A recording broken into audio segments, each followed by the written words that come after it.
Zdravo svima, danas ću vam pokazati još jedan dobar razlog da ne bacate koru od limuna.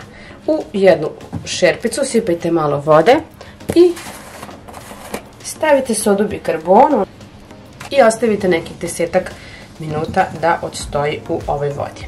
Nakon nekih 10 minuta ja ću da obrišem ovaj limun papirnim ubrusom i da ovo sklonim jer mi neće trebati. Sada ću sebi da napravim jednu lepu i ukusnu limunadu.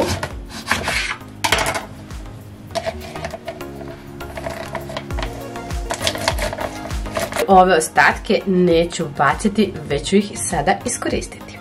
Uzet ću i jednostavno ih ovako naseckati na sitnom.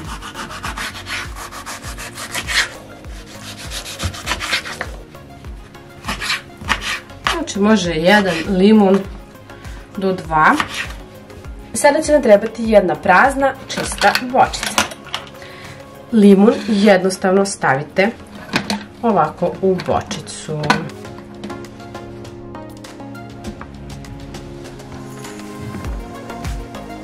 Kada smo napunili bočicu koricama od limuna, sipat ćemo sirće. Sirće sipamo ovako da prekrije ovaj limun.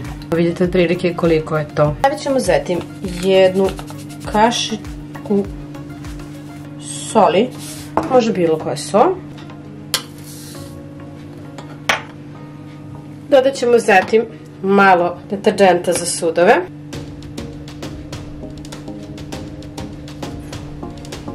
Pa ćemo sipati vode. Stavite zatim prskalicu. Promućkajte dobro. I dobili smo jedno sjajno univerzalno sredstvo za čišćenje i dezinfekciju. Možete čistiti ravne ploče,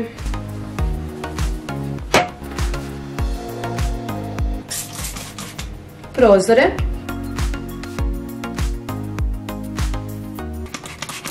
prašinu,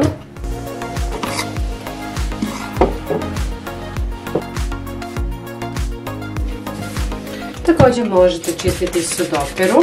Verujte mi, ovo divno miriše.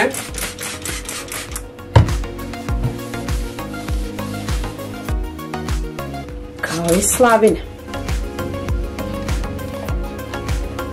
Možete čistiti ogledala. A možete čistiti i stakla, tuš kabine, kao i pločice od kamenca. Pogledajte kako je lepo skinuo kamenac. Ovim sredstvom možete da brišete i pod. Pod će lepo da miriše, a neće ostajati muzge.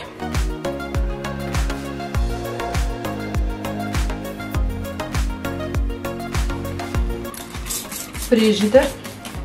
Možete čistiti frižider. Jako će lepo da miriše, bit će baš onako fino sveže kada otvorite.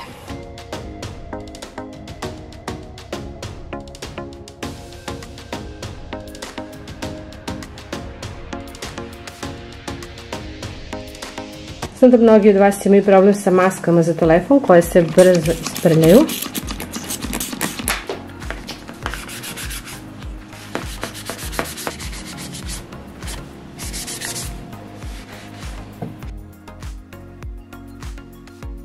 Jedno lepo višenamensko sredstvo za čišćenje svega i svačega koje divno miriše, štedi novac i nema toliko hemikalija, odnosno nema ništa hemikalija osim deterdženta za sudove.